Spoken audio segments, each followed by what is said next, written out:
everyone. Thank you for being here. As we settle into this space, I invite you to type your name, location, and if you're connected to one of our sponsoring orgs or multiple, to go ahead and place that in the chat, and we'll begin shortly.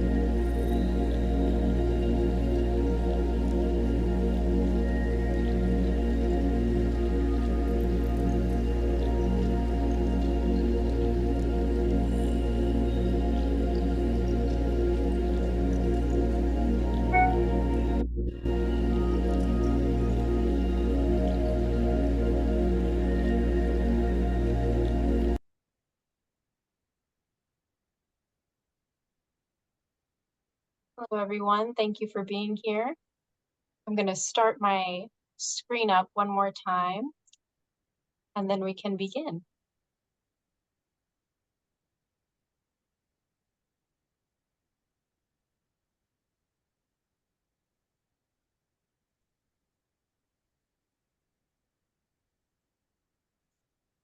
I'm seeing great messages in the chat. Thank you. Those can continue as we continue to welcome people into the space.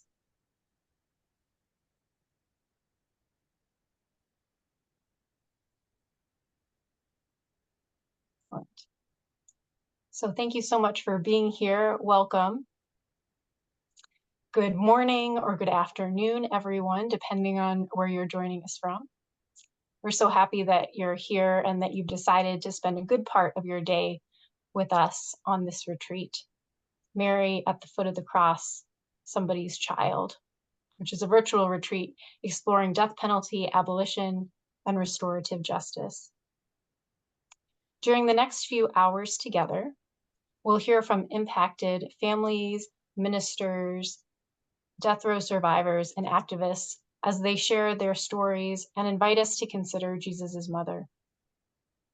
We'll consider Mary's unique role in our work to stand against the death penalty and to promote restorative justice and healing. My name is Michelle Sherman, and I'm with Pax Christi USA. This retreat has been several months in the planning, thanks to the 8 organizations on our slide. So big thank you to all that have been on the planning for this event. We thought today we'd also pause to put today in context. So as you'll see on your slide, September is dedicated to the 7 Sorrows of Mary. September 21st is the International Day of Peace and the start of Catholic Nonviolence Days of Action, which runs through October 2nd. This month, there are 5 scheduled executions in 5 different states. Freddie Khalil Owens in South Carolina, Marcellus Williams in Missouri, Travis Mullins in Texas, Emmanuel Littlejohn in Oklahoma, and Alan Miller in Alabama. We also recognize that next month is the month of the Rosary, Respect Life Month, and October 10th is the World Day Against the Death Penalty. So as we find ourselves situated in this September-October space, it just felt like this is a time, as all times are, to stand against the death penalty in a particular way. So for a few logistical pieces, you each received an emailed copy of our journal for today. And I'll also drop the link in the chat right now in case you don't have it on hand. It will be helpful to have it open on your computer as we move through our time together. I'd like to call your attention to page 2 of the retreat journal, which has the biographies of the speakers. And on page 3, we have a schedule for the day. You'll see the overview and that we've built in quiet time, small group time. And that being said, we hope that you take the time you need for this retreat.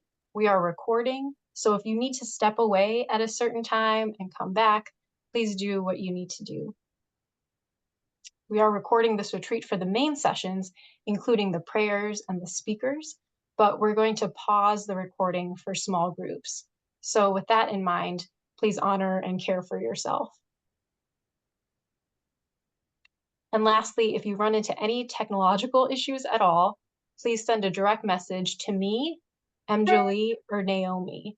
All three of us have tech followed by our usernames.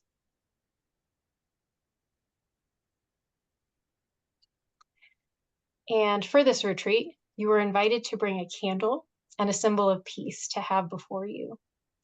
If you do have a candle, whether it's electronic or real, you may light it now as we begin our retreat and turn to page 4 of the retreat journal.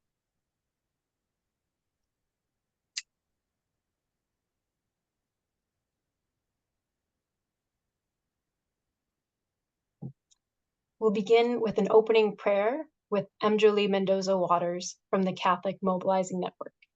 Jolie. Thank you, and welcome everyone for being here with us this afternoon or morning, wherever you're Zooming from.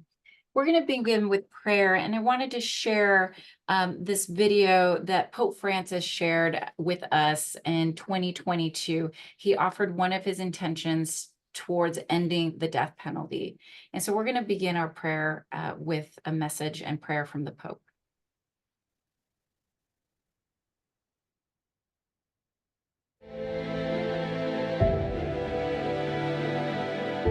Cada día crece más en todo el mundo el no a la pena de muerte. Para la Iglesia esto es un signo de esperanza. Desde un punto de vista jurídico, no es necesaria. La sociedad puede reprimir eficazmente el crimen sin quitar definitivamente a quien lo cometió la posibilidad de redimirse. Siempre, en toda condena, debe haber una ventana de esperanza. La pena capital no ofrece justicia a la víctima, sino que fomenta la venganza y evita toda posibilidad de deshacer un posible error judicial. Por otro lado, moralmente la pena de muerte es inadecuada. Destruye el don más importante que hemos recibido, la vida.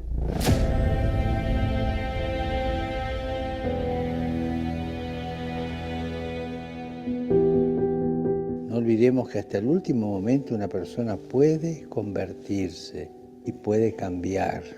Y a la luz del Evangelio, la pena de muerte es inadmisible. El mandamiento "no matarás" se refiere tanto al inocente como al culpable. Por eso pido a todas las personas de buena voluntad que se movilicen para lograr la abolición de la pena de muerte en todo el mundo. Y recemos para que la pena de muerte, que atenta contra la inviolabilidad y dignidad de la persona, sea abolida en las leyes de todos los países del mundo.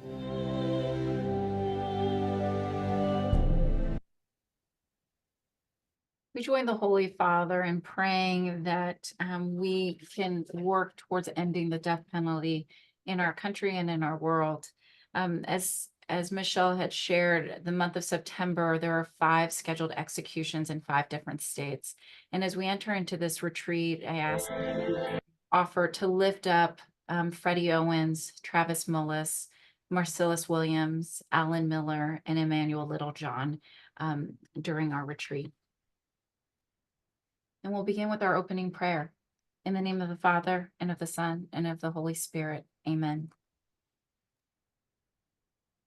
Loving God, as we come together in this sacred space to reflect on the profound presence of Mary at the foot of the cross, we seek your divine guidance and insight.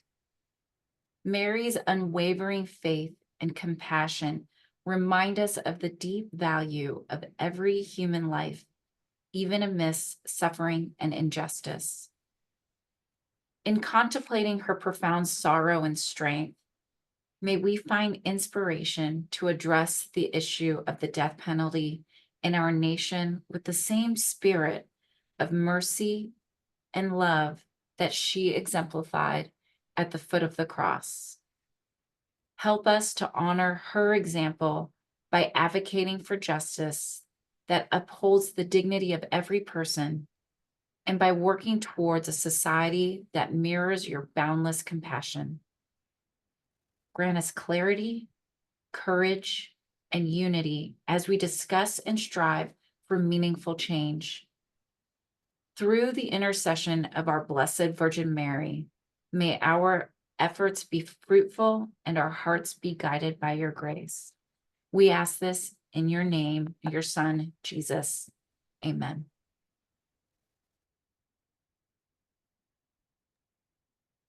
Amen. Thank you, Julie. I'm going to hand it over to Chris Castillo from Journey of Hope to introduce our first speaker. I'd like to introduce Terri Steinberg. She's a friend and fellow board member of Journey of Hope from Violence to Healing. She's part of the Catholic Mobilizing Network Speakers Bureau and is a longtime member of Virginians for Alternatives to the Death Penalty. Terri lives in Virginia with her husband and is a mother of 4 and a grandmother. She was raised Catholic, and she says she was an average mom coaching cheerleading and driving a minivan. She had never given the death penalty much thought, believed that it was wrong, though, to kill another human being. And as most of us, she did nothing about it. That was until she was pulled into a nightmare in July 2002, when Terri's oldest son, Justin Wolfe, was wrongfully convicted and sentenced to death for a crime he did not commit. Justin had just turned 20 and was the youngest person on Virginia's death row. She was devastated. Terri now works with Journey of Hope and the murder victim family members, speaking widely about the healing power of forgiveness and the devastation and destruction for families that come from the death penalty in the United States and other countries. Let's hear from our speaker, Terri Steinberg.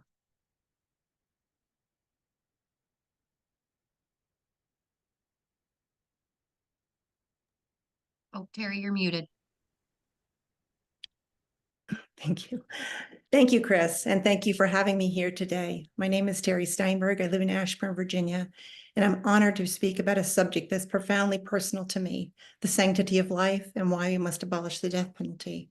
As Chris said, I'm a mom with 4 children. I have 3 grandchildren, and my family is my world. I was raised Catholic and raised to believe that all life was sacred. I knew my 10 commandments by the time I was in 1st grade. And the 5th commandment I knew had no footnotes and no exceptions. I knew that Jesus taught us the 2 greatest commandments were to love God and love your neighbor as yourself. And I know he meant that you can't kill them. We prayed the Our Father to forgive us our trespasses, and we were expected to do the same. He taught us that whatever you do to the least of my brothers, you do to him. I spent 12 years in Catholic school with the crucifix at the front of the classroom as a constant reminder of the suffering Jesus endured for us. I could never fully grasp how people could have done that to anybody, especially Jesus. The death penalty, with its finality and its cruelty, seemed incompatible with the teachings of compassion and redemption that were integral to my faith, and it made no sense. I mean, why would we take a person who'd been locked up in a box and rendered helpless, walk them down the hall, strap them to a gurney, and pump them with poison? I knew we had a death penalty in this country, but I was a busy mom with 4 kids. I drove a minivan, coached cheerleading, and the death penalty had nothing to do with me, so I did nothing about it. But when it came into my home and threatened the life of my oldest child and changed my family forever, I knew I had to do something. I had to save my son's life. I'm here to tell you how the death penalty affects a family. Michelle, can you show my children? I want to introduce you to my kids. Justin is the one in the middle. He's the one whose this story is most about. This is his high school senior picture. Wesley is there with his suit on as well. He was 18 at the time, and he was trying to make decisions about his future while the state was trying to make plans to kill his brother. Christina, she was 15 at the time. She was freshman cheer captain, and her next 4 years should have been filled with fun and friends. But instead, she was broken as the state was trying to decide the fate of her brother. And people were talking about our family behind her back. Little Lindsay, she was only 4. How do you explain the death penalty to a child? How do you tell a little girl the state we live in wants to kill her brother, the brother she loves so dearly? We trusted the system and thought he would be home soon, so we told her he was away at school. Imagine trying to grow up and face the challenges of school when every day you have this shadow hanging over you, knowing that the state you live in wants to kill a brother you love on purpose and for no reason. Imagine trying to survive those years, knowing people are talking about your family behind your back, saying horrible things about your brother, and not being able to talk to anyone about it because no one would understand. Imagine that sadness that lives in you constantly that you try to keep hidden, but can sneak up on you suddenly and hit you in the middle of class with everybody around. The story started on March 15th, 2001, 2 days before my Justin was to turn 20 years old. There was a young man named Owen. He shot and killed a young man named Danny. When the police arrived and found Danny, they found more than $500,000 worth of drugs and money in his possession. Turned out that he'd been selling drugs throughout the community at the rate of $500,000 a month. Since Danny was the son of a Secret Service agent, they wanted to give the ultimate punishment for his death. Owen had fled to California with his girlfriend and hid on the beaches for a few weeks. And when the U.S. Marshals picked him up on the plane ride, they told Owen that he was going to get the death penalty, even though Owen's crime was not a capital offense. But he was told that if he blamed my son, Justin would get the death penalty and he would get consideration for his testimony. After a few weeks of being in jail and threatened with the death penalty, his girlfriend was also being threatened with prison. Owen was convinced that the only way to save his own life was to blame this on Justin. At the time, Justin's little sister was 10.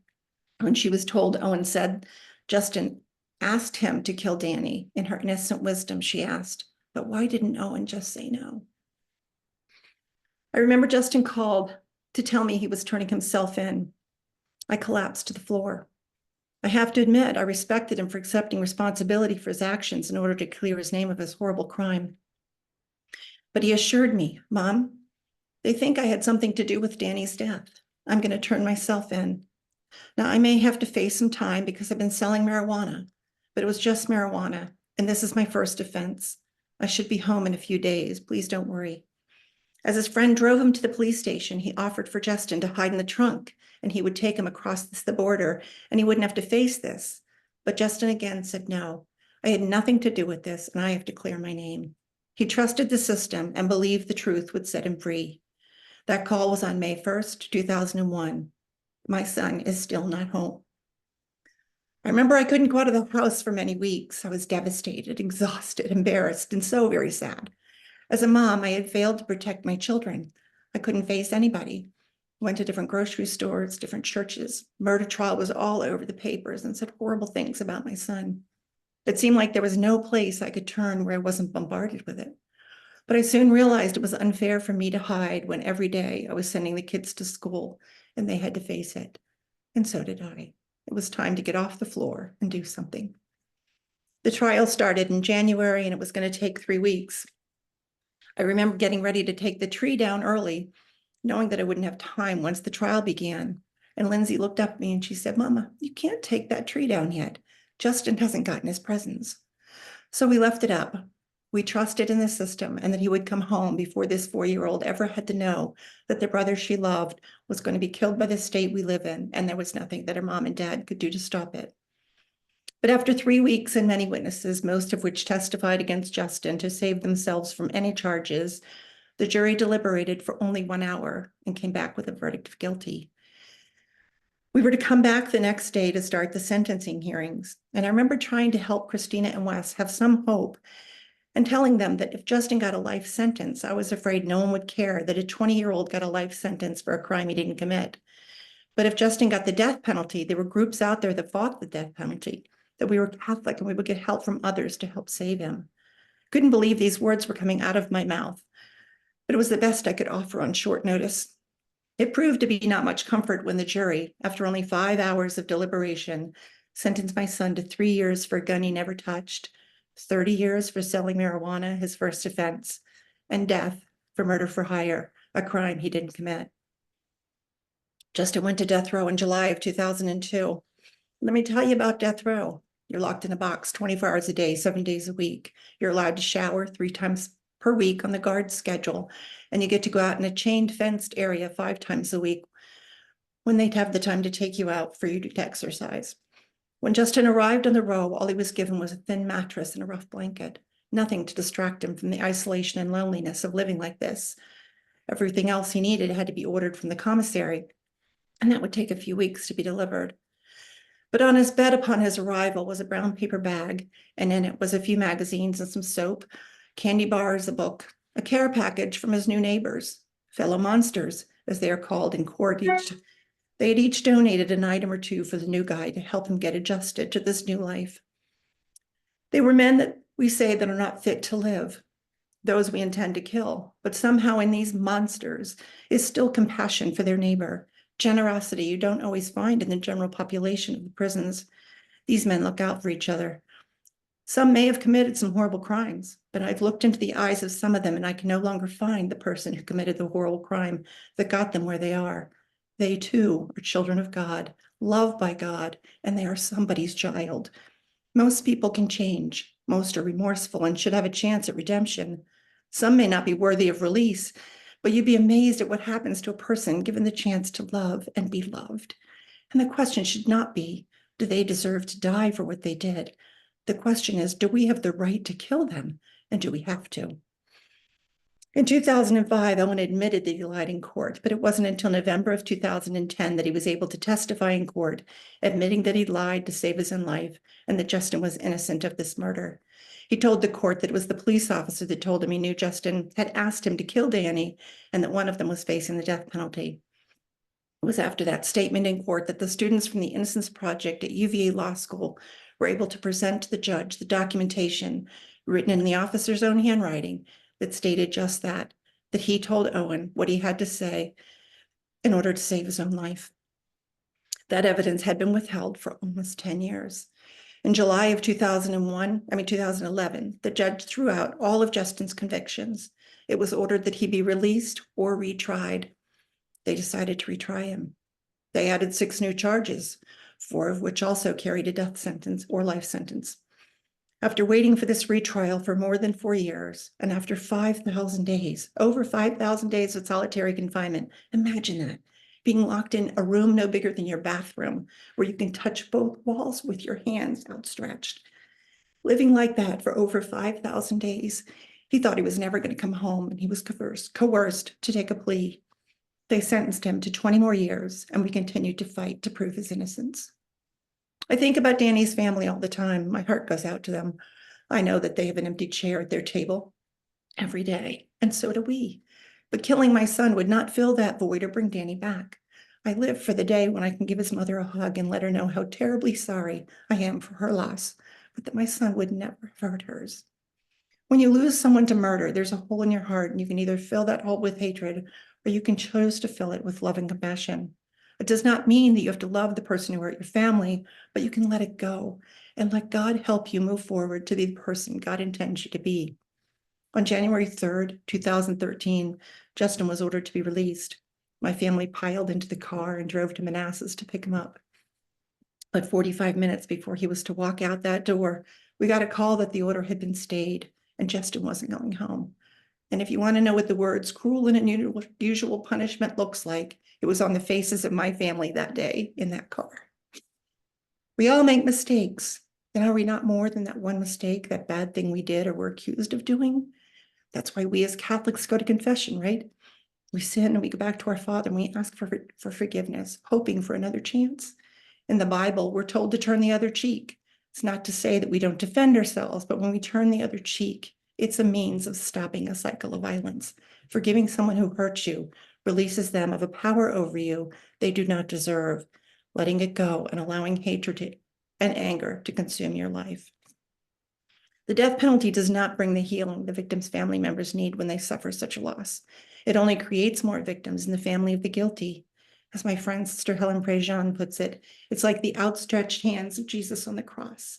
And at one end is the victim's family, and at the other is the family of the guilty. And the best way for both families to heal is to bring it to the heart of Jesus, for that is where healing begins.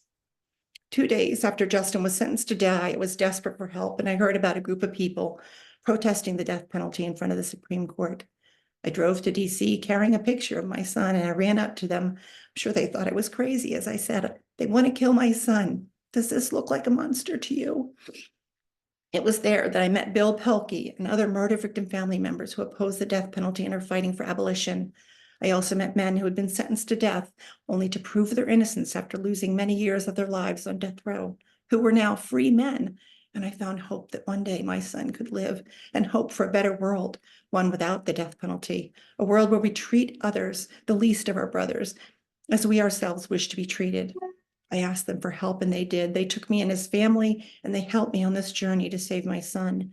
They gave me the opportunity to do something positive with this cross I have to bear, to be able to share my son's story in the hopes of opening minds and changing hearts about the death penalty. We believe that by educating others about the collateral damage, which is what my family is, brought about by the death penalty, we can stop this cycle of violence. We can teach that justice is not served by vengeance, and that healing is what is needed in the aftermath of violence. And then it comes from compassion, love, and forgiveness. We know better. We can do better. The death penalty is cruel and unusual. Punishment is unnecessary. I hope to reach young people and help them realize that the things that they do, the choices they make, hurt not only themselves, but hurt their family. Justin's greatest pain is not being locked in a cell. It's been the pain he's brought his brothers and sisters, and not being there when they grow up to help them, bringing them the shame, pain, and embarrassment his choice to sell marijuana brought. In this darkest time, I have clung to prayer and found solace in the rosary, seeking comfort from Our Lady, who also witnessed the suffering of her beloved son. I knew it was Mary who would understand my pain, as she too had to stand and watch her son be tortured and teased and then hung on a cross. Justin's life on death row was marked by isolation and severe deprivation. Yet even in those dire circumstances, he experienced unexpected acts of kindness by fellow inmates and the guards, a reminder that compassion can exist even in the darkest places. It's through the grace of God, many prayers and chats with Our Lady, and the journey of hope, and the wonderful people I've met, the lessons I've learned from them, that I have survived this nightmare. And same with my son. Through the journey of hope and sharing my son's story, I'm able to give purpose to the pain and to hopefully make a difference in people's lives. I know God has a plan for our Justin and our family. I pray every day that I follow his lead and do as he asks, to be a servant with this cross I've been given. Each day I pray the Our Father and focus, sometimes struggle with those words, "Thy will be done." Those words carry so much meaning and responsibility for me, but I have to believe that God will carry us as we carry this cross. I know that one day my Justin will come home. He'll be free of that place. But what I don't know is whether he comes home to me or home to our Father in heaven. I hope he will get another chance at life here with us, but I know I have to trust God's plan, whatever that is. There are many days I stop and wonder how this happened in our lives. I know this cross was given to us for a reason, and I pray I carry it well. I hope we can use our situation to help other young people make better decisions for themselves. I hope somehow we can demonstrate the flaws of our system and prove the death penalty is cruel, unnecessary, and only creates more victims. We can only hope somehow to make a difference. Maybe his plan is for Justin's story to make a difference in the lives he touches. I know he's made a difference for the men on the row as he tries to make the best of each day, to be positive and upbeat, and always looking out for the weaker ones. When I met Bill and asked for his help, he became my Simon. He helped me carry this cross, and now I ask you as well. Learn more about the death penalty. Realize all life is sacred, and as Catholics, we are called to respect life, and that means all life. Treat others as you want to be treated.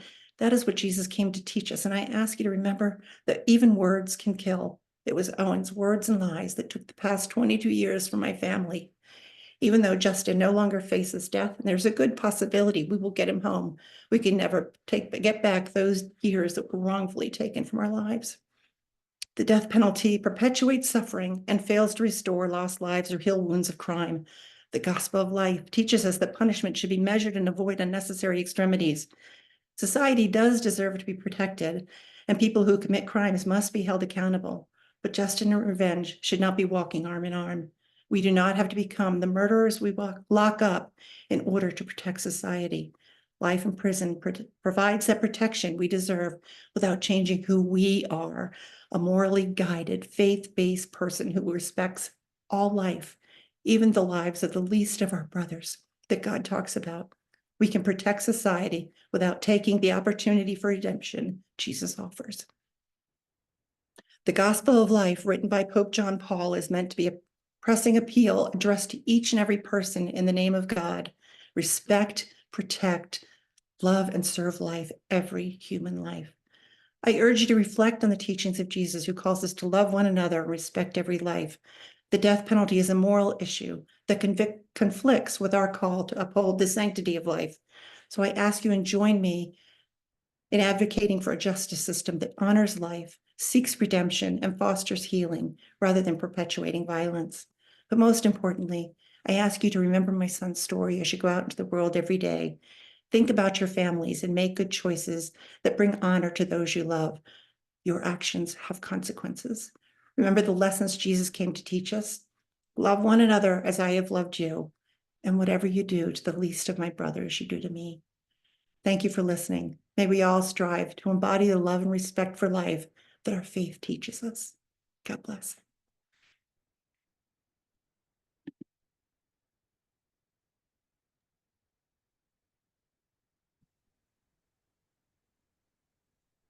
Thank you, Terri.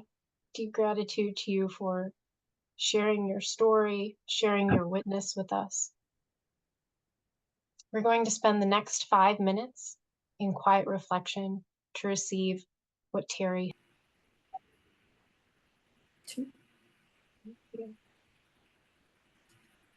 Thank you, Michelle. Oh, you're welcome.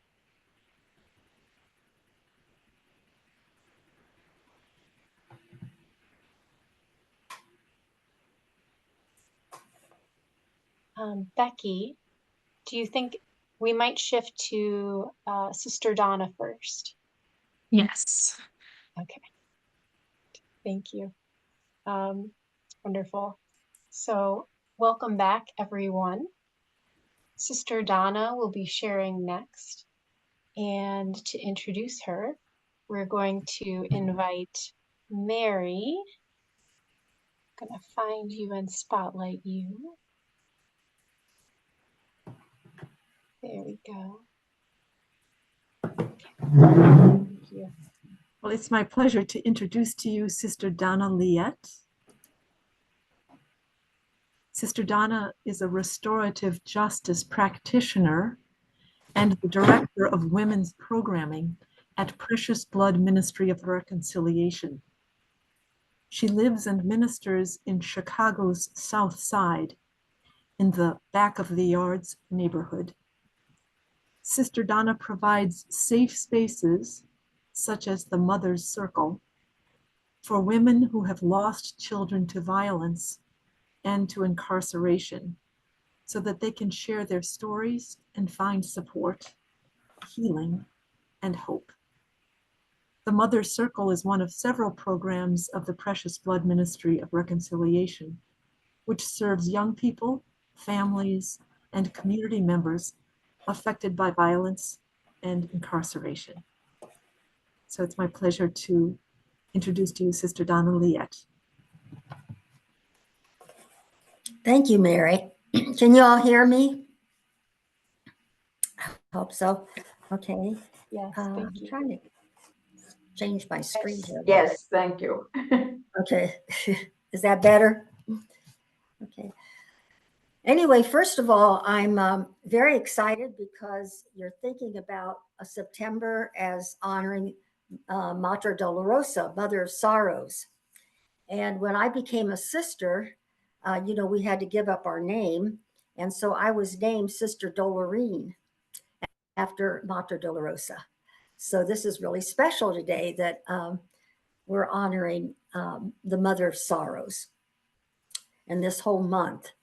And that I had earlier in my life, but eventually we could go back to our original name. So I'm going to clear this. I'm trying to clear the chat box there. Okay. So first of all, I just want to thank Terri. That was so powerful. And I just will always be remembering your son and hope to hear the day when he comes home very soon. And I have kind of a different experience because I'm kind of secondhand. Terri is very firsthand. It's her son. I have the privilege and the honor of working with mothers who have lost their sons to either incarceration or to violence. And so I kind of want to talk more about probably stories. I had never been in a prison until I was probably about 25. And I had a foster son, which is a little different for a sister. But anyhow, he said, well, I want to visit my father. His father was in prison. And I said, oh, no, we're not going to visit your father. That's how naive I was and uninformed. So he said, well, I'll just run away then. So I said, oh, okay, we'll go. So that was my first experience of the justice system, which is very unjust. But his father also was not on death row, but he had a life sentence. And to just see that little boy, you know, visiting his father in incarceration and not being able to even touch him, at least in that day, it's how it was. So since that, I've worked a lot with people in incarceration and really felt the call from scripture, from my vocation as a sister of the precious blood, to reach out to those who have been incarcerated, whether on death row for life sentences or for very short sentences. The brokenness that's in our prisons, from death row to women's prisons, maybe women serving a short time, some longer times.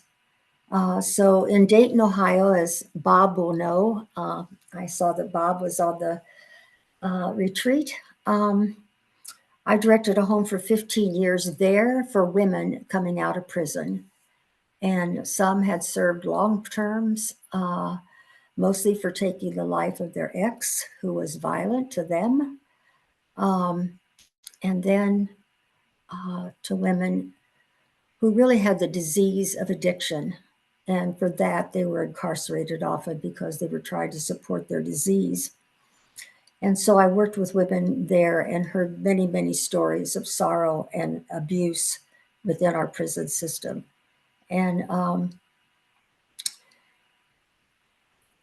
it really called me to look deeper into the pain and the brokenness. And I'm reading a book called When Tears Sing. And if any of you have the time, it's a beautiful book by William Blade Wallace, When Tears Sing. And one of the lines that he said is, lament, which I see that many people in incarceration as well as out of incarceration, or women who've lost their children to gun violence, are in a stage of lament. And our church calls us to lamentations. And in his book, he says, lament is a conversation between those who are broken. And sometimes we think of lament as just people crying out by themselves, wailing, as the women did in scripture, crying for their children, their little babies who were killed. But really, it's a conversation between people who are broken. And in our society, it seems like so many of us are broken. Probably all of us have a brokenness within us. And I want to tell you a story about a circle. Our restorative justice, as Mary said, at Precious Blood Ministry of Reconciliation here in Southside Chicago, we are a restorative justice hub. We believe in working toward restoring relationships rather than punishing. And so we often do that, a tool really that we use is the circle. And so one of the powerful stories that I'd like to share with you of forgiveness and of lament of people who are broken. A gentleman who had served probably 25 years incarcerated for taking a life, or perhaps two, came to me one day and said, do you think any of your mothers that you work with who have lost children to gun violence would listen to me and receive my remorse? Because I feel so horrible about what I did as a child. He was 14 or 15 when he took the life of another human being. And he said the family, though, of the person that I took the life are no longer, I don't know how to contact them. I don't even know if they're still living. And he said, do you think one of the mothers would just be like a surrogate mother and receive my sorrow? And so I said, well, I will certainly talk to our mothers. And so really what ended up being, it was at least 5 mothers who've lost children to gun violence and 5 men who had taken a life or two. And we sat in a circle together, and each of the men spoke of what they had done in their past as children, how long they had served and been punished, and took accountability for what they had done. And then each of the mothers told their story also of they lost a child by gun violence. And some of them knew who took their child's life, and some of them didn't even know yet who had taken their child's life. And so these men and women sat together in circle and shared their brokenness, shared their conversation. And at the end, it was like a total room of forgiveness, a total room of embrace, a total room of tears, of hugs, of understanding, of acceptance. And so our mothers who had lost children to gun violence accepted these men's stories, their sorrow, their remorse. And so also the men said afterwards that it was so healing for them. But also the mothers said it was healing for them too. So if only our system could bring people together who have caused harm and those who have been harmed and sit in a conversation of lament and tell their stories, how different our world would be. And so at this retreat, I just ask all of us to think of those persons in our own life that perhaps we still have not restored a relationship. We still carry a wound. Maybe we even still carry anger. You know, who in our life is calling for our compassion? Who in our life needs our forgiveness? And where do we need to be forgiven? And where do we need love and compassion? And to sit with that at this time of retreat. When I first started at Precious Blood, I was working with, I was visiting the juvenile detention center where a lot of young men and women, mostly young men, almost all Black or brown children. And as I sat in circle with them, they would say to me, call my mother, please call my mother. I wish I had listened to my mother. I'm worried about my mother. And so I began to gather these mothers and sit in circle. And the shame that they carry, the brokenness, the hurt, the sorrow, the sadness, I can only imagine. It was like holding Mary in that room and how she felt as she looked at Jesus, her son, on that cross. When she saw him walking that path of sorrow, bleeding, hurting, being laughed at. And so these mothers felt a lot of that also.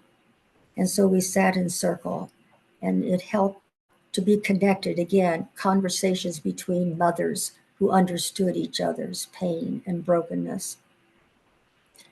And so about 2 years later, a mother came to Precious Blood, to our ministry, and she was very distraught. Her son had just been murdered, and she had stood there for 3 hours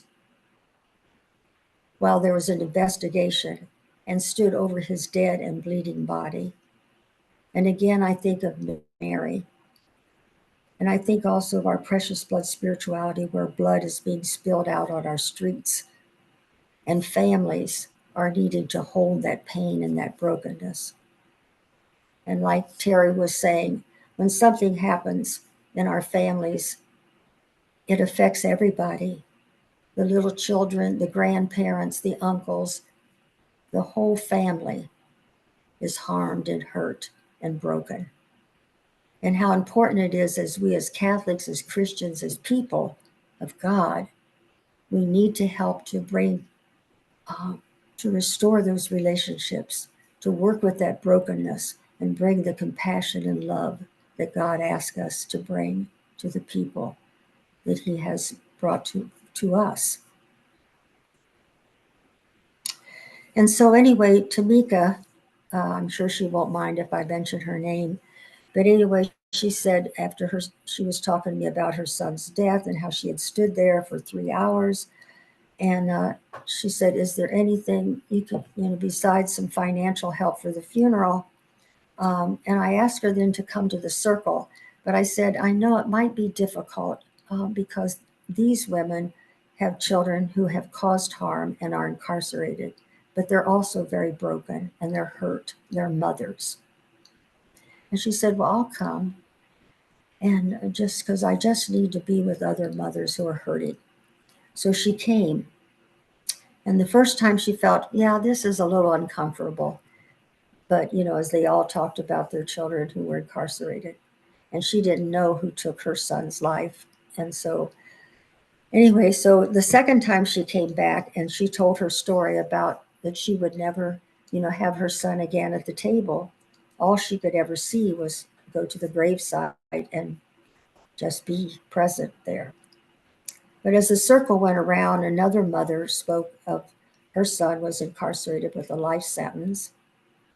And she was not comparing it, but she was just telling her story. And she was saying that, she too, he would never be at the table because he was sentenced to life without parole. And immediately these two mothers just came forth and embraced each other. And they said, we've both lost. So Tamika had lost her son to gun violence, and Julie had lost her son to life without parole in the prison system, and how they embraced and understood that they were broken women lamenting, and their conversations brought them into an embrace that I'll never forget. And so now we have a mixture in the circle of mothers who've lost children to violence and mothers who've lost children to incarceration, and they bond very well. They understand that we've all lost our children. And so these are the stories that I hold. So in order for, a lot of times when a child is killed in our community, unfortunately, the papers sometimes come out with, well, they were gang members. And in our community in Southside Chicago, back of the yards, there is so much intergenerational and poverty, racism, so many factors that really marginalize the people. And then when a mother has a son killed, often it's also, well, they were gang members. And sometimes they weren't. And even if they were, it doesn't need to be put in the paper, and it doesn't need to add to their pain and to their isolation and marginalization. And so I think we're called not to label people, but to look upon each person, whether they're incarcerated, whether they're a family who've lost a child to gun violence, that we are all God's people, and to bring what God has asked us to, that mercy, that compassion. And sometimes as we hear these horrible things about, as Terri had to hear about her own son, and mothers and fathers and grandparents are hearing stories when people are incarcerated or when their life has been taken, that then we say demeaning things about them. And so it only makes the wound deeper. So at Precious Blood and on the back of the yards where I work, we have now developed a memorial garden, and we have the name of each young man or woman who was killed in our community. We have 63 bricks, and we have a name and a saying and the day of their birth and the day of their death in our garden by a beautiful fountain. And on the top of that fountain is the beautiful Pieta of Mary holding Jesus, her son. And so the fountain flows, the water flows, and we hold those children whose lives have been taken by violence in our memory always. That they are not just gang members, probably many of them were not even gang members. They're God's children. They're somebody's child, as our beautiful theme is today. And so there were a couple other stories I wanted to share. I'm not sure how much more time I have. But I think many of you probably have read the book Just Mercy by Brian Stevenson. And he says that in the last part of his book almost, there's a lady sitting in court all the time. And so he approaches her and asks her why she's always there. It's a long story. But what she says is, sometime I just have to catch the stones. I'm a stone catcher. She was a church lady, and she would sit in court, and she said, just to catch the stones. But sometimes we throw stones at people because of what they have done, or maybe have not even done, but been falsely accused, because they're incarcerated, because their life has been taken by gun violence, because they're labeled something. And so sometimes we have to catch the stones. And also, as Melanie DeMore, a beautiful, beautiful woman who was at the University of Chicago, and actually through the music department was able to come and speak with our moms and sing to them. And she sings a beautiful song. And she says, sometimes all that we can do is just stand by, be a standing stone for those who are harmed and those who have been harmed, and to bring them together. But sometimes we can only stand by them. And so I would like to just close with that song.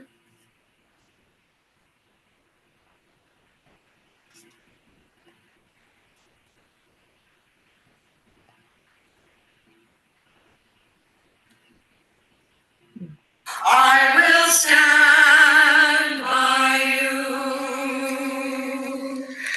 I will be a standing stone. I will stand by you. I will be a standing stone.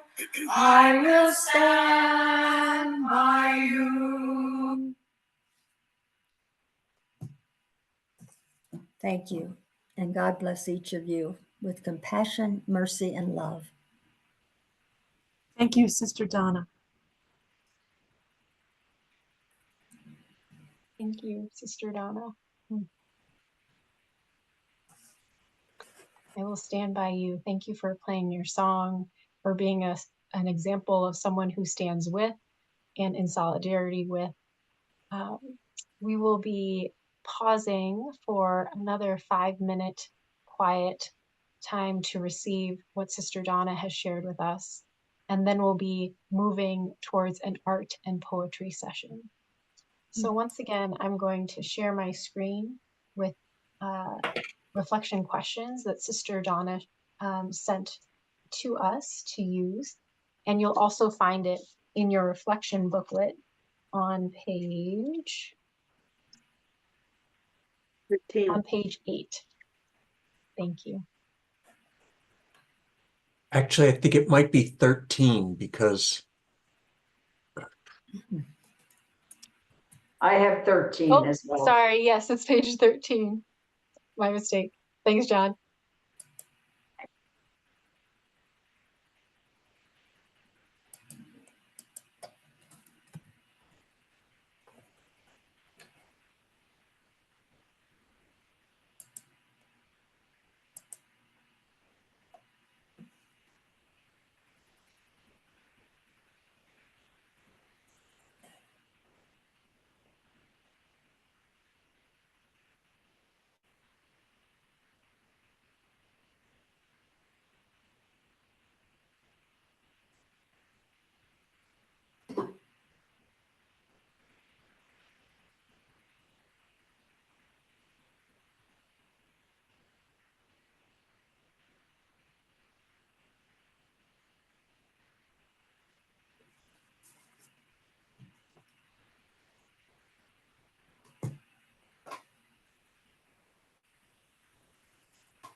Thank you all. We're going to move to a poetry and art session. So I'm going to invite John Holden to come in and begin us there.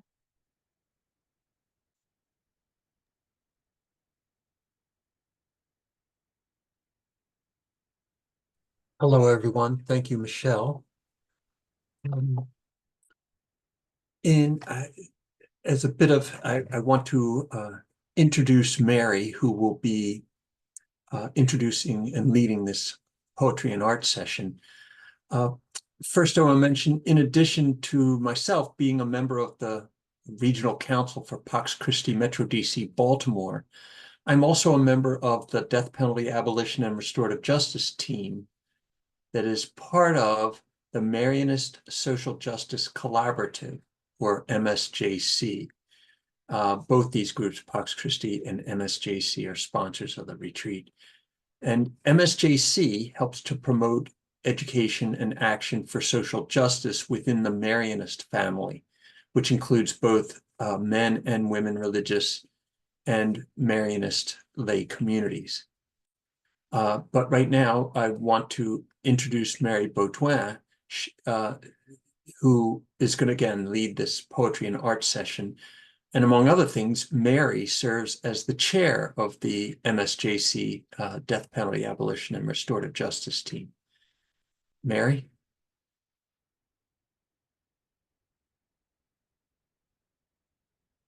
Thank you, John.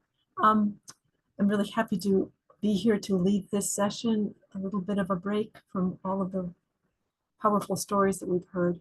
Now we're going to turn to the arts, to poetry and artwork by prisoners, those on death row. So for our poetry session, what I would like to do would be to, we're going to hear the poem first so that we can just feel the poetry a little bit. And then we'll pause and then do some journaling and thinking about it, and then hear the poem again. So for the past 3 years, Catholic Mobilizing Network has hosted the Justice and Mercy Poetry Contest. This contest lifts up the voices of young people who are advocating for the end of the death penalty. For this contest, the poets must be between the ages of 18 and 30, and their poems must be inspired by their Catholic faith and their work for justice. Themes might be the call to defend the dignity of life, or to look at the racist roots of the death penalty, the risk of taking innocent lives, and the impact of capital punishment on all people involved. So I'm delighted at this time to present to you the winner of the first place prize for this year's contest. And her name is Katie Painter. She's 23 years old and she's from Stowe, Massachusetts. But she's currently coming into us from England, where she is completing a master's degree in theology at Oxford University. Katie, I'm going to have you speak about your poem, which is Christ to the Condemned. And I'm wondering if you might share a little about what inspired you to write this poem. And then after that, if you would read the poem for us. Katie? Sure, it's wonderful to be with you all today. I hope you've had a fruitful retreat. And yes, so I wrote this poem last spring, and it was in response to this wonderful poetry contest. But in my work, I work primarily on the early church, so my degree is in patristics, and I got really interested in the place of poetry and music and hymnography in the early church and in the first Christians who were living in a time of persecution and facing a lot of questions that are actually not that far removed from how we are now, thinking about human dignity and the sanctity of life at every stage. And that was one of the main things that differentiated the early Christian communities from the world that they were living in, was this value that they had on every human life at every stage. And so as I was writing this, I really just wanted to recall people to that fundamental truth that we are all infinitely, immeasurably loved by God, and that it doesn't depend on what we've done in the past, what sins we've committed or not done. That unconditional love is how he sees all of us, no matter what stage of our conversion journey that we're on. And so I really just wanted people to hear that in Christ's own words. So it took a lot of prayer for me, sort of hearing that in my own prayer life. And then my hope was to communicate that to people as they're thinking about people on death row, and to what extent we can try to think about a world where everyone, whether they've had a past of brokenness, and all of us do in some ways, how that brokenness can be transformed through the healing love of Christ, and how he wants that for all of us. So as I'm reading this, I hope that that's something that you feel both for yourself and for all of those that you know who are struggling, and for those that you may not meet but are on death row and currently facing the unforgiveness of the world, which is something that our Christian, our Catholic faith is asking us to overcome. So I suppose with that, I will begin to read the poem. Christ to the Condemned. I loved you into existence before that golden day, the holy morn of your birth, when the world glistened with new hope, and your eyes shone like sun-speckled glass, and your mother breathed a rosy sigh, and I looked down on it all, rejoicing. I held your hand as you blossomed, young and wild and carefree, spreading your roots in the meadow of life, radiant with possibility.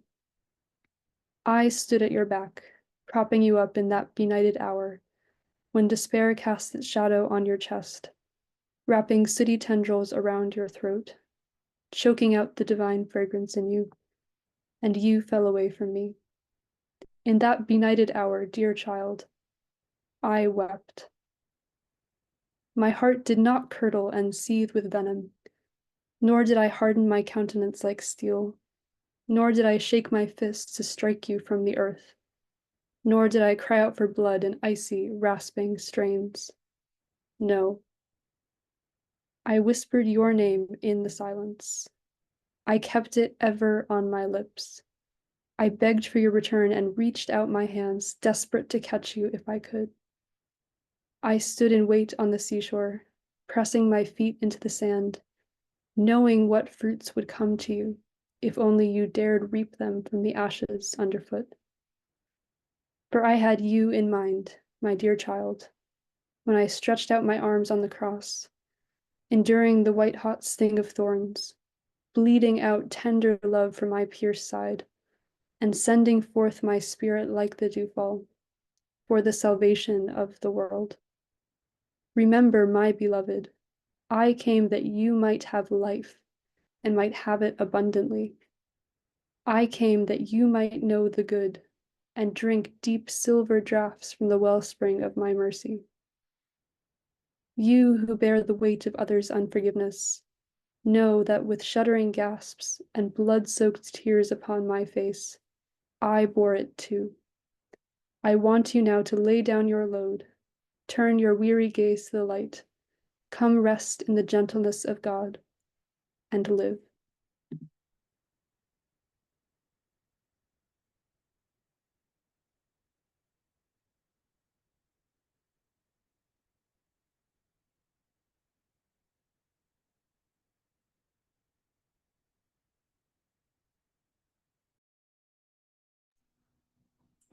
I invite everyone now to reflect silently on the poem, which you will find on page 7 to 8 of your journal.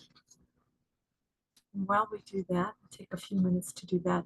We'll have some music playing, and also we'll be seeing some of the artwork that was created by people who are on death row.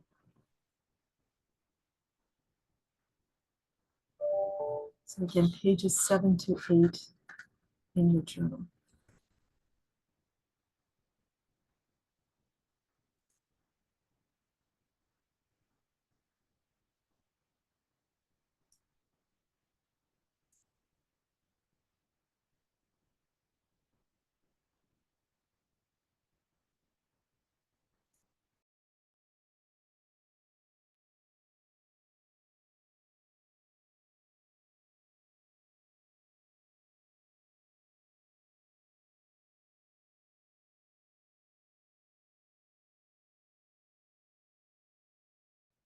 Elwood, are you there? This is Elwood. Oh, wonderful. Thank you. Hang tight 1 minute. Okay. Thank you. Thank you all for entering into some quiet time. Mary, would you like to close your session, and then we'll hand it off to Becky to introduce our third speaker, Elwood. I want to thank Katie so much for being here. I don't know if we have time to read the poem again or if we should move on.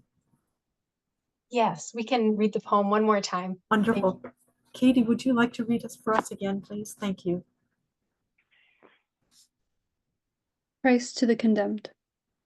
I loved you into existence before that golden day, the holy morn of your birth, when the world glistened with new hope, and your eyes shone like sun-speckled glass, and your mother breathed a rosy sigh, and I looked down on it all, rejoicing. I held your hand as you blossomed, young and wild and carefree, spreading your roots in the meadow of life, radiant with possibility. I stood at your back, propping you up, in that benighted hour when despair cast its shadow on your chest, wrapping sooty tendrils around your throat, choking out the divine fragrance in you, and you fell away from me. In that benighted hour, dear child, I wept. My heart did not curdle and seethe with venom, nor did I harden my countenance like steel, nor did I shake my fist to strike you from the earth, nor did I cry out for blood in icy, rasping strains. No. I whispered your name in the silence. I kept it ever on my lips. I begged for your return and reached out my hands, desperate to catch you if I could. I stood in wait on the seashore, pressing my feet into the sand, knowing what fruits would come to you if only you dared reap them from the ashes underfoot. For I had you in my mind, dear child, when I stretched my arms out on the cross, enduring the white-hot sting of thorns, bleeding out tender love from my pierced side, and sending forth my spirit like the dewfall, for the salvation of the world. Remember, my beloved, I came that you might have life, and might have it abundantly. I came that you might know the good, and drink deep silver draughts from the wellspring of my mercy. You who bear the weight of others' unforgiveness, know that with shuddering gasps and blood-soaked tears upon my face, I bore it too. I want you now to lay down your load, turn your weary gaze to the light, come rest in the gentleness of God, and live.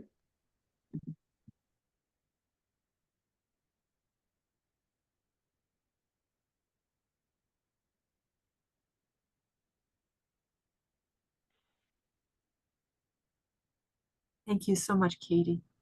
Appreciate you finding time today to share Thank your you so much. I will note that there are other poems also in your journal for also from the poetry contest winners. And I'll turn it back to Michelle. Thank you so much, Mary and Katie. It's a real treat to have the poem read by the poet and to have the art, not just for this brief session, but to have it in your journal to return to again and again. And there were also more poems you see that Mary included. I just want to acknowledge that the art was created by death row inmates from Compassion. Compassion is a bi-monthly newsletter written by death row inmates in the States. It is distributed without charge to all 2,500 serving and 1,200 serving life without parole. I'm going to drop that in the chat. And I will hand it over to our to a member on our planning team, Becky, who represents Ignite Peace, who's going to introduce Elwood. Hi, everybody. Thanks so much for being here today. My name is Becky, and I work at Ignite Peace in Cincinnati. I get to introduce Elwood, who I've known for the past 3 years. He spent nearly 30 years on Ohio's death row for a crime he did not commit. After exposing over 4,000 pages of withheld evidence and debunking the junk science used to convict him, Elwood is currently awaiting to become Ohio's 12th exoneree. In his free time, Elwood is a pretty crafty person, and he enjoys sewing and crocheting and spending time with his family. I'm going to hand it over to you now, Elwood, so you can go ahead and start sharing your story. Okay. Yes, my name is Elwood Jones. In 1994, I was working at a hotel in Blue Ash called Embassy Suite. And on this September morning, there was a woman named Nathan was killed in room 237. And that day, just like a normal day, I worked and all. So I was interviewed by the police and all. And nothing else came of it. A week later, that they came back and asked me when I talked to them again. And I did. And they asked me about an injury to my hand. I had injured my hand that morning going to the dumpster, taking some stuff out and to the dumpster, and I slipped on the stairs. Well, for some reason, I take it they didn't too much care for my attitude, and I was asked to take a leave of absence from the hotel, and I did. A year later, I was working on another job. I was arrested and charged with this crime that happened at the Embassy Suite. A year after that, I went to trial, and I was offered a plea deal to plead guilty and for manslaughter. And I told him I hadn't done anything. So I went on the trial and I was found guilty.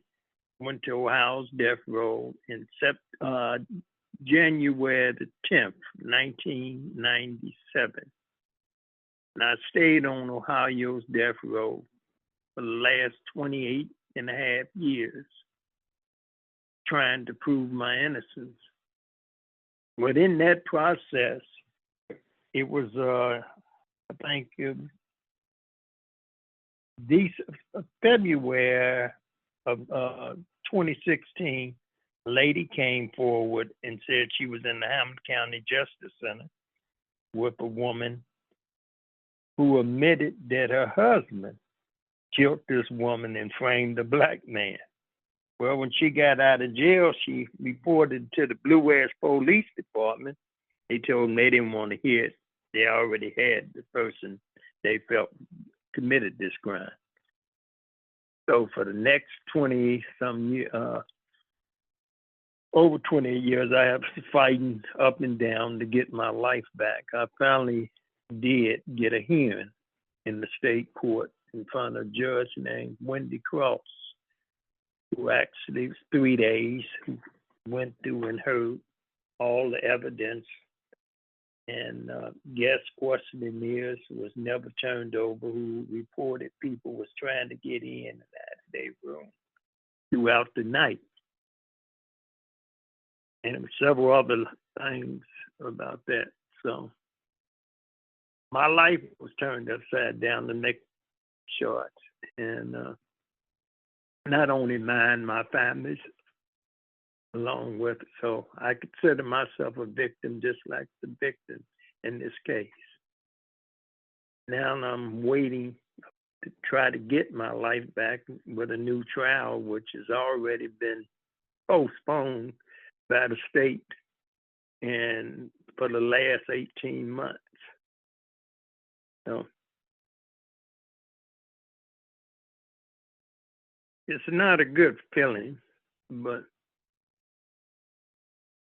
I hope to eventually get my life back and I can move on, be a productive citizen. No. Anyone have a question, I'm willing to answer. Elwood, what were some of the things that helped keep like hope going for you while you were working to prove your innocence? Well, I look to the Lord each day, and it wasn't easy, but I don't think I could have made it without having faith, because I've witnessed a lot of pain, and I lost my parents, both of them, 2 sisters. I lost my wife and several other uncles. But I used to look around the guys, and I've seen several committed suicide, and I just relied on my faith to get me through. And it's still getting me through today.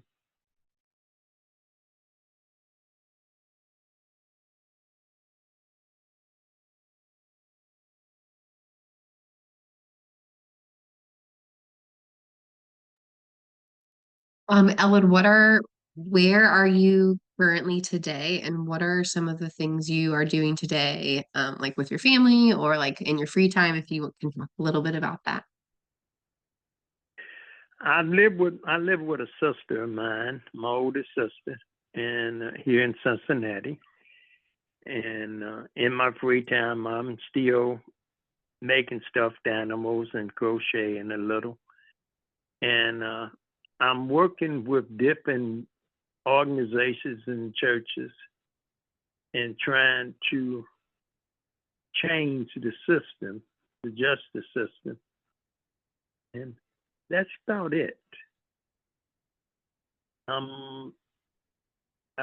You go to High Park Community Church in High Park, Methodist Church. and I visit a few other churches, but that's about it. I don't have a job.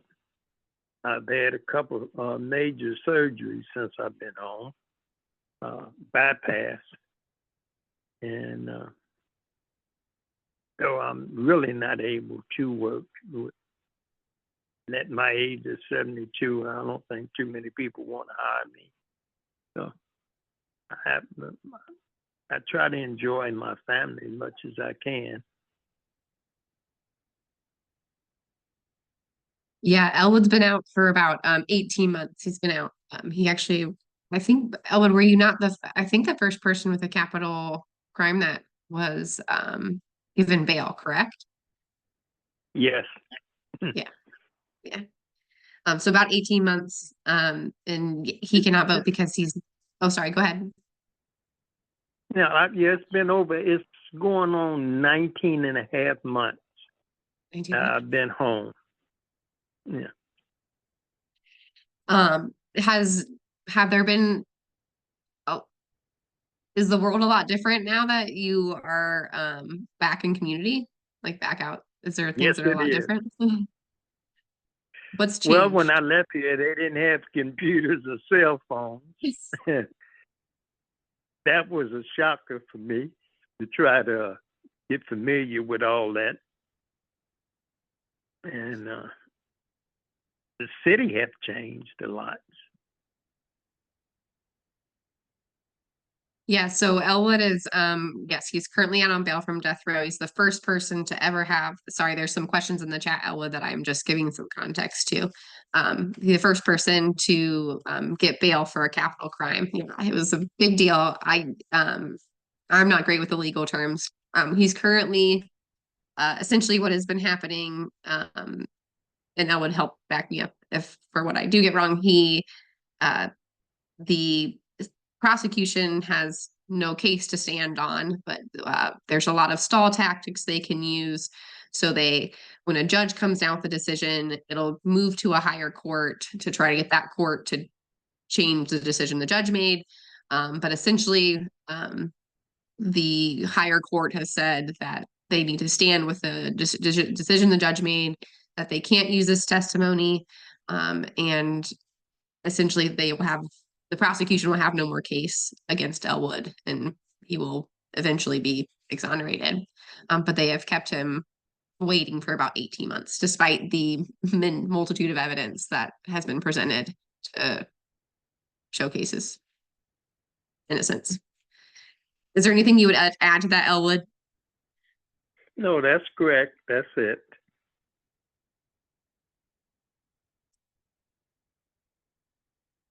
So it's helpful again.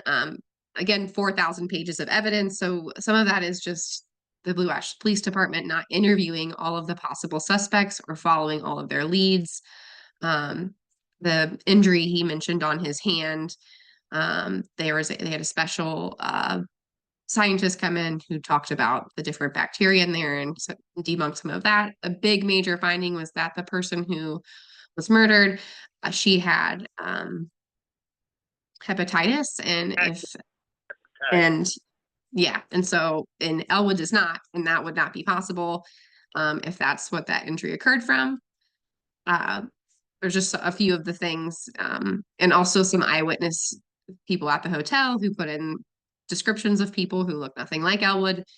So just some of the evidence that was never shared with his defense team at the time.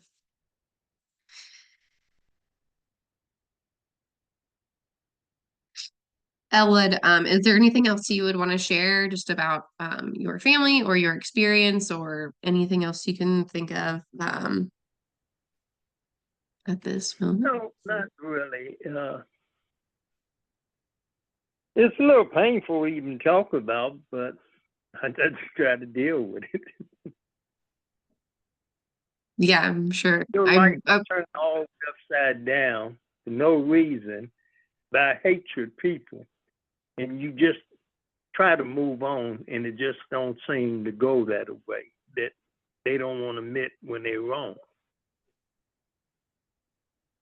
Becky and Elwood, is there any effort being put into investigating the case for other, other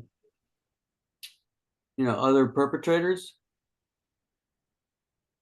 The one person who Elwood mentioned, the lady who disclosed in prison about her husband who admitted to he has passed away. So there will probably not be investigation, yeah.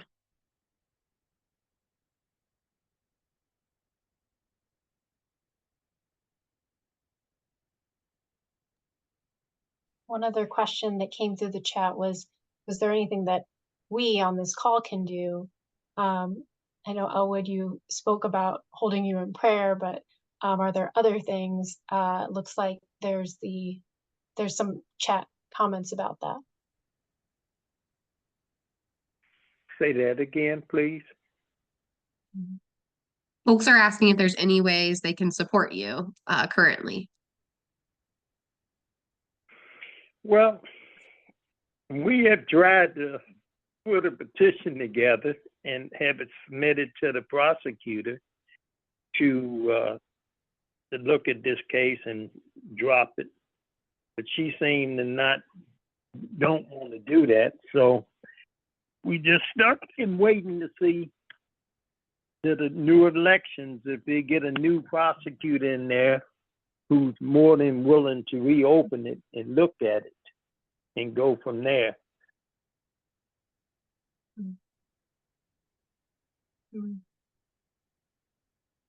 Elwood, thank you so much for joining us today. I know we had some tech issues around the scenes, but we're so happy and so grateful to you for coming on, sharing your witness, and also recognizing the emotional labor that it takes to tell these stories to both Terri, Sister Donna, and you. Thank you so much for sharing your hearts and your experiences with us.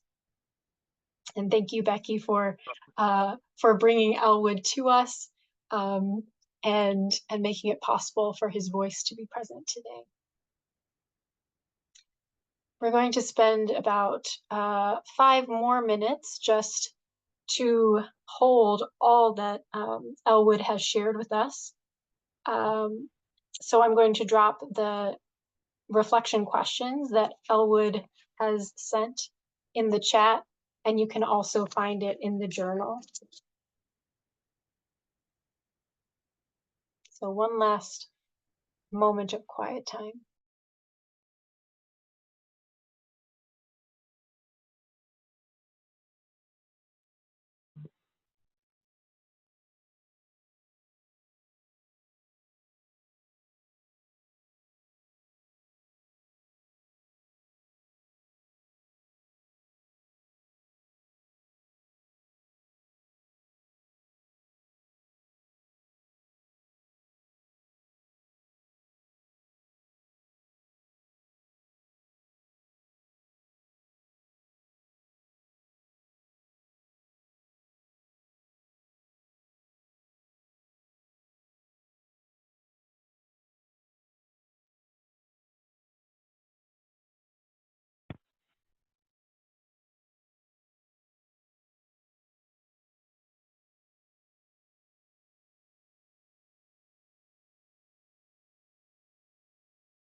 go ahead and finish up your thoughts.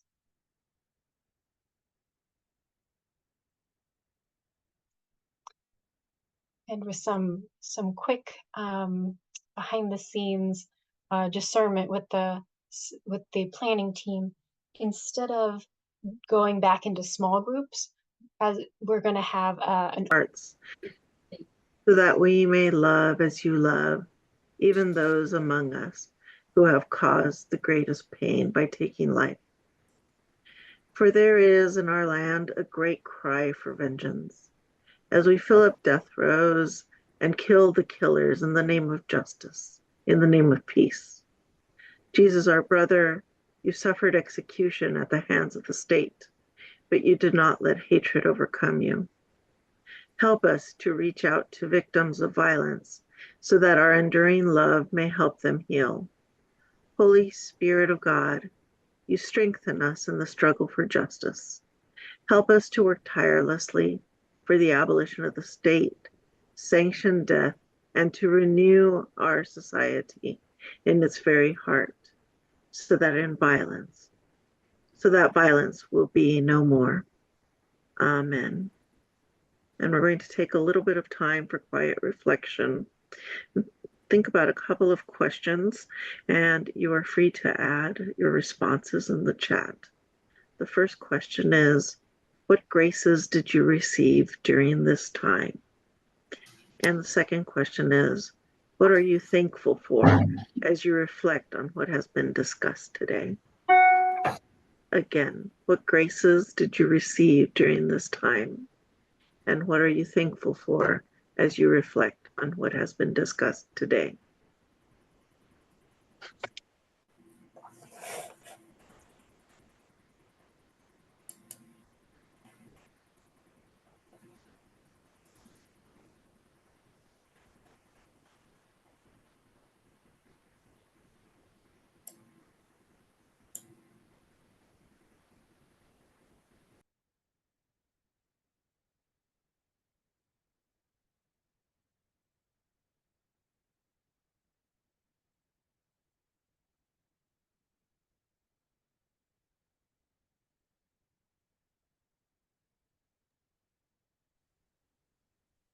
And now I'm going to invite Michelle and M. Jolie, and as we lift up everything that you're putting in the chat and everything that is in your hearts, and feel free to continue adding things to the chat, but we are going to lift up in our intercessions with the response, Mary, our mother, pray for us. And so I will start, and then M. Jolie, if you'll take the next, and Michelle, and we will do a circle that way.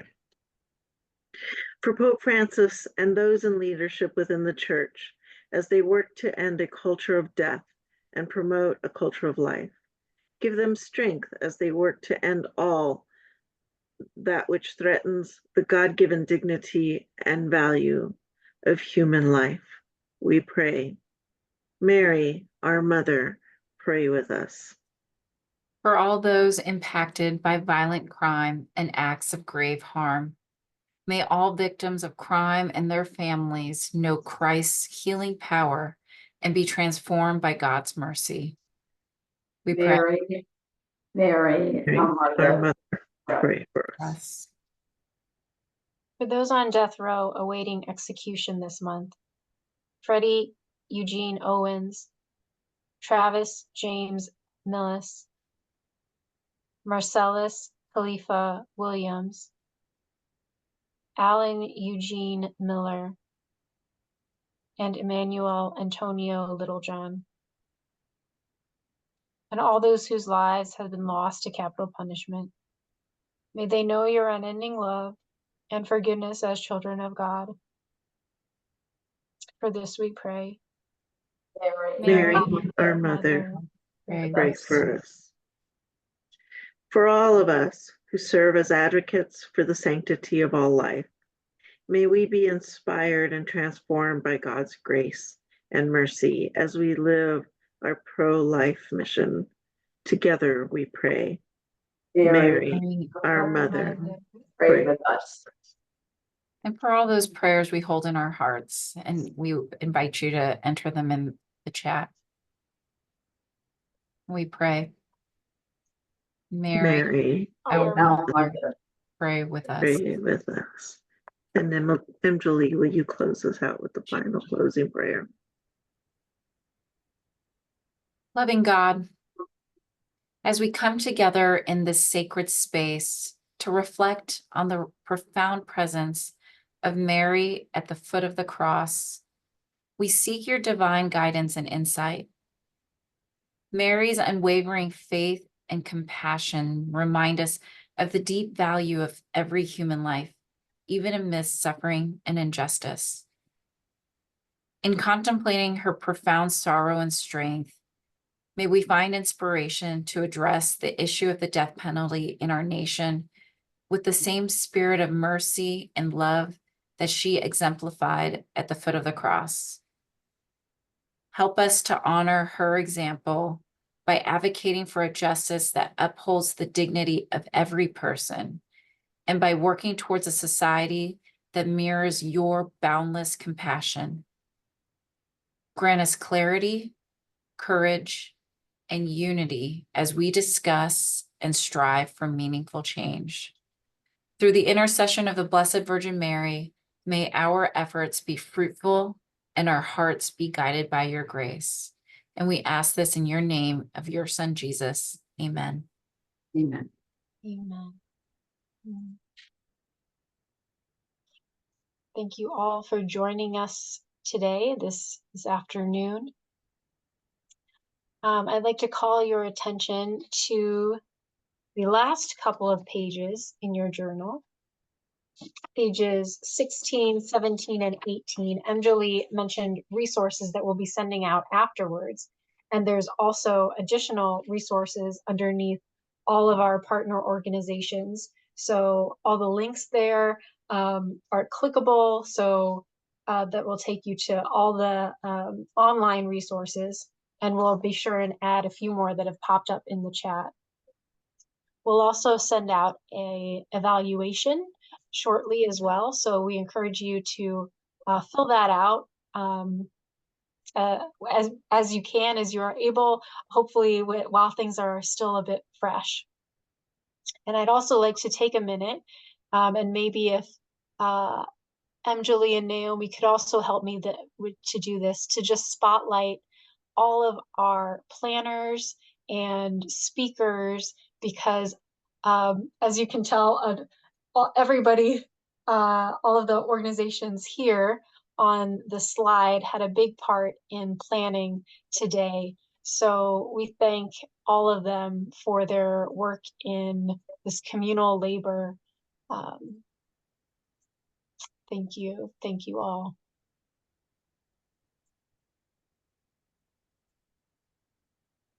I think that's pretty much it. Yes, thank you.